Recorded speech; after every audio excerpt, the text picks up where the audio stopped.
Jason's back to cause more terror at Camp Crystal Lake in Friday the 13th, A New Beginning.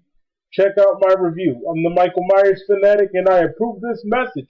And before I go, the Michael Myers Fanatic wants to take time to say thank you to Mr. Creepshow09 for producing this video. I approve this message. All who don't like it, and you know who you are, get hit by a bus. Here comes Friday the 13th, A New Beginning. Here's my review. Thank you.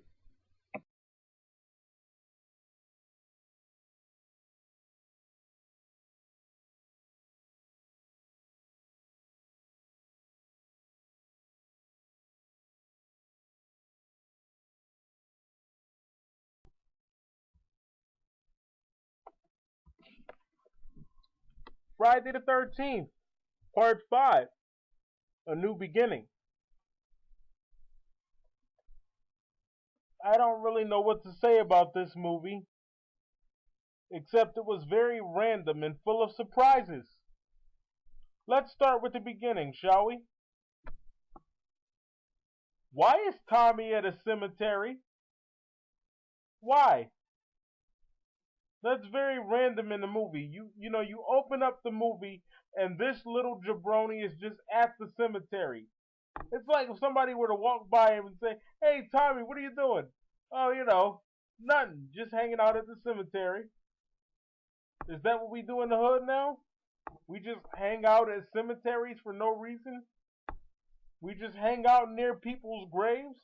Is that what's hot on the streets? To all my fans out there, I think I'm going to do that. I'm just going to leave my house and just go hang out at a cemetery for no reason whatsoever. I'm just going to be there. I might do my next video from a cemetery. Just for no reason at all. What the heck? Tommy was at a cemetery for no reason. He was just standing there, just looking at Jason's grave. And there are these two guys that come and they try to invade Jason's resting, his resting place and all that. And he comes up out of the grave and he kills him. Now what's funny is, how did Jason have that hockey mask when he came up out of the grave? He wasn't buried with it, so how did he have it? That's just weird. And how did he have the machete? That was a little too convenient, if you ask me. Anyway, Tommy discovers that it's all a dream. Basically, he wakes up only to find that he's in a mental institution, or he's on his way to one. And, they're driving him there. And when he gets there, they basically tell him that he's his own boss. Nobody's going to tell him what to do and all that sort of stuff. I don't really give a crap. I just want to get to the action. Where's Jason? Let's bring the killing on. Forget about all this sentimental crap. I want to see blood now. Anyway,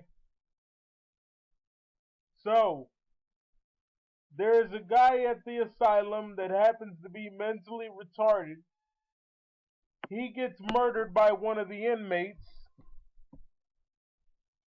An ambulance driver comes to pick up his dead body, and basically the killing starts. I think the very first death was with a guy that got a flare in his mouth. I don't really remember too many of the kills. I think somebody got their head chopped off with a meat cleaver. And the old lady that was swearing so much, she was killed by Jason, or the person believed to be Jason. And there's a guy at the asylum that calls himself Reggie the Reckless. Okay, I don't know who portrayed him, But he basically has a crush on one of the people that work at the asylum named Pam. She doesn't look that bad, but she's nothing to fuss over. Anyway, long story short, Jason's killing people. And Reggie's brother happens to be one of Jason's casualties. He dies.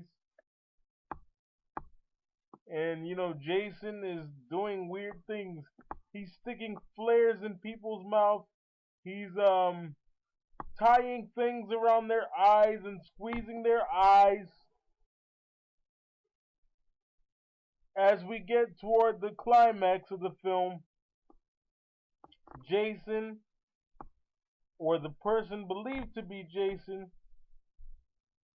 chases Reggie and Pam.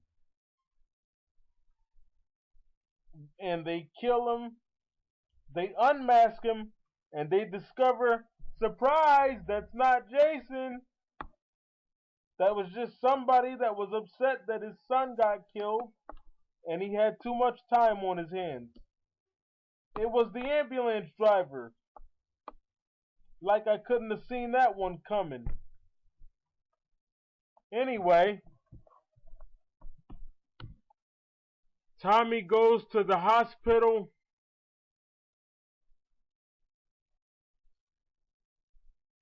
and basically Pam comes in to check on him and Tommy stabs her. Oh, but wait, that's a dream. Tommy wakes up, finds the hockey mask in his drawer, and he puts it on, and suddenly we are led to believe that he's the new Jason. And that stupid sound comes on again, or whatever. And, the movie goes off. I'm not going to waste too much time. I really didn't like this one. Although I would watch it if it came on TV because it is interesting. I can say that it's not boring because it's full of weird things. It was like Friday the 13th meets the Twilight Zone. Or at least in my opinion. It wasn't boring, it was just weird. I'm the Michael Myers fanatic. I approve this message. Friday the 13th, Part 5, A New Beginning. It was an okay movie, nothing to brag about. But, overall, not my favorite. Oh yeah, by the way, John Carpenter sucks. And so do his fans. Because they don't have a mind of their own. See ya.